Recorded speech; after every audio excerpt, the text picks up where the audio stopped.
I wish I knew this before. Most critical finance concept. Another video.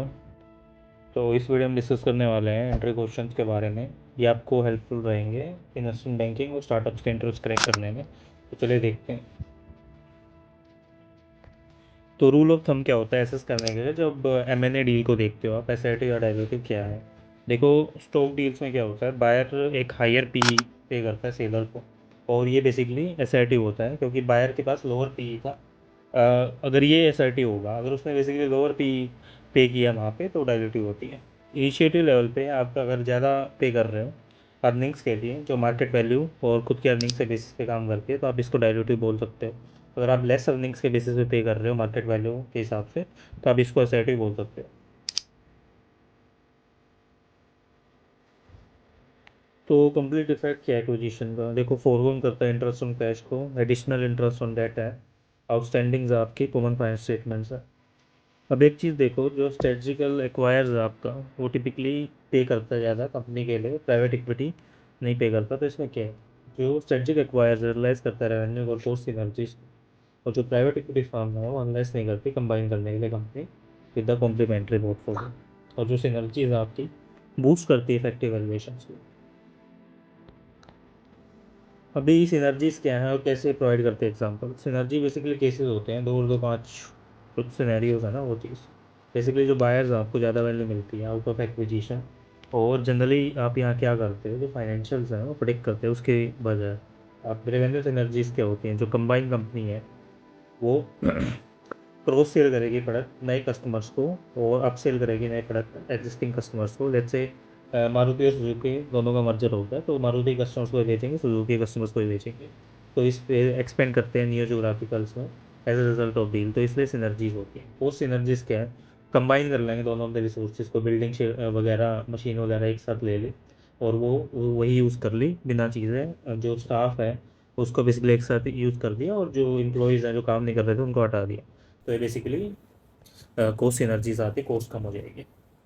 Synergy use क्या होती है revenue model में, generally revenue synergies आती है, revenue figure out किया जाता है कंबाइंड कंपनी के लिए, और सर्टेन मार्जिन देखा जाता है एडिशनल रेवेन्यू का उन चीज़ों में। कॉस्ट सिनर्जीज क्या है, जब आप रिड्यूस करते हो कंबाइंड कोस्ट ऑपरेटिंग वगैरह, उसी हिसाब से आती है। रेवेन्यू और कॉस्ट सिनर्जीज इंपॉर्टेंट होती हैं।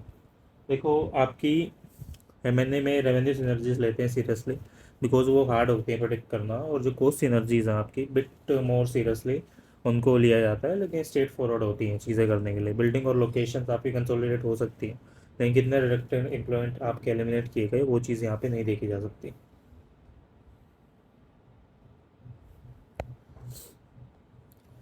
सारी चीज़ें अगर आपकी इक्वल होगी तो कौन सा बेहतर प्रेफर करोगे आप एक्वायर करने के लिए दूसरी कंपनी, कैश, स्टॉक या डेट। तो देखो, कैश चीपर होता है डेट से हमेशा, क्योंकि इंटरेस्ट रेट है कैश पे आपकी यूजली अंडर द 5% होती है। डेट इंटरेस्ट रेट आपकी हायर देन उससे ज़्यादा होती है, और जो फोरगो इंटरेस्ट है on the cash always less than the additional interest paid on the debt होता है, और बेसिकली सेम रेट होती है कैश और डेट के लिए। चलिए, कैश क्या रिस्की होता है आपका डेट से, लेस रिस्की होता है, क्योंकि बायर बेसिकली कोई चांस ही नहीं होता कि बायर बेसिकली फेल हो जाए रेज करने का sufficient fund from the investors. ये कंपेयर करना ये भी काफ़ी मुश्किल होता है cost directly to the stock, क्योंकि जो जनरल स्टॉक है वो मोस्ट एक्सपेंसिव वे है फाइनेंस करने का किसी ट्रांजेक्शन को, और जो कॉस्ट ऑफ इक्विटी है आपकी ऑलमोस्ट ऑलवेज हायर होती है आपकी कॉस्ट ऑफ डेट से। इस चीज़ में कैश क्या लेस रिस्कियर है देन द स्टॉक, और जो बायर का शेयर प्राइस है वो चेंज होता है ड्रामेटिकली जब आपका एक्विजिशन अनाउंस होता है। एक चीज़ यहाँ देखी जाती है, कितना डेट एक कंपनी इशू करते हैं मर्जर एक्विजिशंस में। जनरली देखो, कंपेरेबल कंपनी या प्रेसिडेंट ट्रांजेक्शन डिटरमाइन करते हैं इस चीज़ में, और जो कंबाइंड कंपनीज का LTM है वो बेसिकली फाइन करता है EBITDA फिगर्स को। मीडियन डेट और EBITDA रेशियोज आपकी वो देखे जाते हैं, और जो अप्लाई करते हैं अपने EBITDA फिगर्स पे, एक रफ आइडिया देने के लिए किस हिसाब से डेट आपकी रेस की जा रही है। अगर आप बेसिकली डेट कॉम्प्स लेते हो कंपनीज के लिए सेम इंडस्ट्री में, तो टाइप ऑफ द डेट और मैनी ट्रांचेस बेसिकली यहाँ पे यूज़ किए जाते हैं चीज़ों को करने के लिए।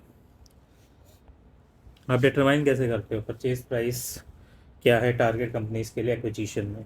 आप basically same valuation methodology use करते हैं जो ऑलरेडी डिस्कस होती है। अगर सेलर आपका पब्लिक कंपनी है और वो ज़्यादा अटेंशन पे करता है प्रीमियम पेड पे और द करंट शेयर प्राइस, और जो बेसिकली सफिशिएंट होता है उस चीज़ में, तो इसको शेयर होल्डर्स का बेसिकली बोला जाता है और इसी हिसाब से मेथोलॉजी पे काम करता है। कंपनीज ओवर पे करते हैं दूसरी कंपनीज के ना, ये टिपिकली हैपन होता है जब आप बेसिकली ये रिसेंट एग्जांपल इस चीज़ का देख सकते हो। जैसे हाई अमाउंट ऑफ गुडविल है, दूसरी इंटेंजिबल एसेट्स हैं जब क्रिएट की जाती हैं तो उनका प्राइस ज़्यादा होता है fair market value of company से, और जो एक्विजिशन है आपका वो बढ़ता है, तो लार्ज गुडविल इम्पेयरमेंट चार्जेस होते हैं इस चीज़ पे जब कंपनी डिसाइड करती है कि इसको ओवर पेड किया जाए। एक रीसेंट एग्जांपल है ईबे और स्काइप की डील का, जिसमें ईबे ने पेड किया था ह्यूज प्रीमियम आपके स्काइप की उससे, क्योंकि एक्सेस गुडविल और इंटेंजिबल एसेट्स है, और बाद में ईबे ने उस चीज़ को राइट डाउन किया था, ये चीज़ है। परचेज अकाउंटिंग और पूलिंग अकाउंटिंग मेथड क्या होती है मैंने डील में। देखो परचेज अकाउंटिंग वो होती है जब सेलर बेसिकली आपके शेयर होल्डर्स इक्विटी है वाइप आउट करते रहता है, और जो प्रीमियम आपका पेड की जा रहा है वैल्यू पे वो रिकॉर्डेड होता है as a goodwill on the combined balance sheet post acquisition. और पूलिंग अकाउंटिंग क्या होती है, आप सिंपली कंबाइन करते हो दो शेयर होल्डर्स की इक्विटी को, और आप बेसिकली देखते हो गुडविल और दूसरे रिलेटेड आइटम्स को जो इसमें क्रिएट की जा रही हैं, तो उस चीज़ को आप परचेज अकाउंटिंग या पूलिंग अकाउंटिंग का नाम दे सकते हो। अगर आप कॉन्क्रीट एग्जांपल देखो कि कैसे रेवेन्यू सिनर्जीज कैलकुलेट की जाती है तो वो कैसे होगा। देखो जो माइक्रोसॉफ्ट है आपका एक्वायर करता है याहू को, और याहू पैसा बनाता है सर्च एडवर्टीजमेंट से, तो इसमें अलग अलग चीज़ें आती हैं, तो रेवेन्यू सिनर्जीज वही है, उससे वो पैसा कमाएगा आने वाले टाइम में गूगल बना के। डेफर टैक्स लायबिलिटी और डेफर टैक्स एसेट क्रेडिट की जाती है एम डील में, ये चीज़ क्या होती है। देखो राइट ऑफ करता है एसेट्स को, टेंजिबल और इंटेंजिबल दोनों चीज़ों को, और जो आप राइट डाउन करते हैं एसेट्स को ट्रांजेक्शन्स में, जब एसेट आपकी राइट अप होती है तो एक डेफर टैक्स लायबिलिटी क्रिएट होती है, एसेट राइट डाउन होती है, डेफर टैक्स एसेट बनती है। अगर आप राइट डाउन करोगे, राइट अप करोगे एसेट्स को और उनकी बुक वैल्यूज़ को बैलेंस शीट में, तो ये डिफर करेगा substantially on the market value.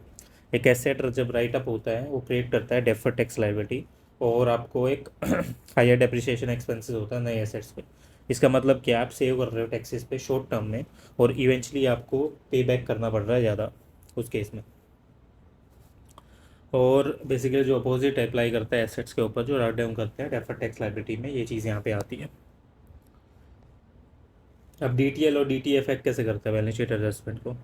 देखो आप अकाउंट में लेते हो जब सारी चीज़ें नहीं होती, और कैलकुलेट करते हो अमाउंट ऑफ गुडविल को, और दूसरी अंदर इंटेंजिबल्स को क्रिएट करने के लिए परफॉर्म है बैलेंस शीट, और जो फार्मूलाज आपके defer tax asset, asset write down होते हैं into tax rate, liability asset right up होते हैं इनटू टैक्स रेट। जो 1 बिलियन है हाफ कैश के साथ हाफ डेट के साथ, ये चीज़ यहाँ देखी जाती है, और 100 मिलियन का एसेट राइट अप होता है, टैक्स रेट होती है 40%। शेयर का टोटल टैक्स है 200 मिलियन का, तो आपकी टोटल लाइबिलिटीज़ आती है 150 मिलियन की, और जो शेयर होल्डर्स की इक्विटी है 50 मिलियन की यहाँ पे आती है। और जो कंबाइन कंपनीज बैलेंस शीट है वो चीज़ें भी यहाँ करते हैं, आप सिंपली ऐड करते हो सेलर के एसेट्स और लाइबिलिटीज़ को, और इसी हिसाब से चीज़ें आप होती है। जो बायर है आपको इनिशियल बैलेंस शीट के हिसाब से काम करता है, और लाइबिलिटीज़ आपकी डाउन होती है 150 मिलियन से, जो कैश एसेट साइड पे आपका गोज डाउन होता है 500 मिलियन से नीचे की तरफ।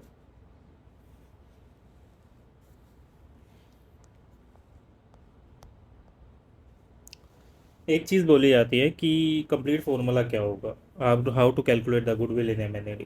तो देखो इक्विटी परचेज प्राइस आ गया, उसमें से आप सेलर की बुक वैल्यू हटा दोगे जितने में उसने खरीदा था, सेलर का एग्जिस्टिंग गुडविल हटा दोगे, और एसेट राइट अप है वो हटा दोगे, सेलर की एग्जिस्टिंग डेफर्ड टैक्स लायबिलिटी वो उठ जाएगी, write down of the sellers existing deferred tax है वो ऐड करोगे, और newly created deferred tax liability add करोगे। तो सेलर की बुक वैल्यू क्या होती है, शेयर होल्डर्स का इक्विटी नंबर होता है जस्ट, और कुछ नहीं होता। आप ऐड करते हो सेलर की एग्जिस्टिंग गुडविल, क्योंकि वो रिटर्न डाउन करते हैं जीरो पे एक एम डील में, आप सब्ट्रैक्ट करते हो एसेट राइटअप्स को, क्योंकि एडिशंस होती हैं एसेट साइड में बैलेंस शीट के। गुडविल क्या एक एसेट है जो इफेक्टिवली बेसिकली आप इसमें गुडविल को प्लग करते हो इस चीज़ों में। नॉर्मली आप एज्यूम करते हो 100% of sellers existing D T